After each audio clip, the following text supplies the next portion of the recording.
Салам достор, каналыма кош келиңиздер. Бүгүн сиздер менен балдарыбыз аягында жакшы көрүп, сүйүп жей турган пиццанын эң эле оңой түрү менен, баат жасала турган түрү менен бөлүшөм. Анын үчүн бизге ун керек болот, майонез, колбаса, помидор, оливки, сметана жана сыр керек болот кыздар. Аябандай баат жасалат, камырды ачытып дагы отурбайсыз. Эң биринчи сметанабызды ушундай кылып салып алабыз, үстүнө майонез салабыз.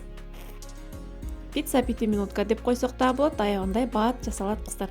Андан кийин майонез салып, туз жана шекер салабыз, жумуртка жакшылап чагып, тузду өтө көп өлчөмдө салбаңыздар кыздар. Чым-чым салсаңыздар болот, себеби биздин пиццанын курамында майонез бар. Un, разрыхлитель салып, жакшылап тестабызды дайындап алабыз.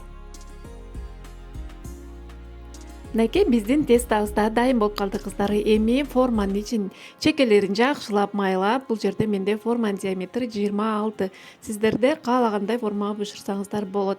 Даяр болгон тестабызды коюп алабыз дагы. Мынакей. Ушундай кылып кашыктын жардамы менен жакшылап жайып алабыз.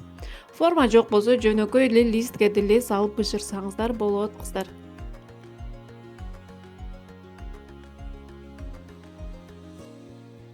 Андан кийин кетчуптан кошобуз. Андан кийин сырыбызды теркадан өткөрүп, жакшылап молунан кылып эле сала бересиздер кыздар. Канчалык сыры көп болсо, ошончолук биздин пиццабыз даамдуу болот. Мынакей, ушундай салып алдык. Колбасаларыбызды тийизип, андан кийин помидор, оливки өзүңүздөрдүн татымыңыздарга жараша нерселерди кошуп жасай берсеңиздер болот кыздар. Мынакей. Аябандай баат да бышат. Эми духовкада бир 20-25 мүнөттө бышырып алабыз. Мынакей биздин пирог пиццабыз бышып чыкты кыздар. Даамы аябандай керемет болду.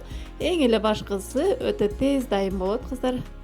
Балдарыңыздарга ушинтип жасап берсеңиздер болот. Көңүл бурганыңыздар үчүн чоң рахмат. Кийинки видеодо көрүшкөнгө чейин аман туруңуздар.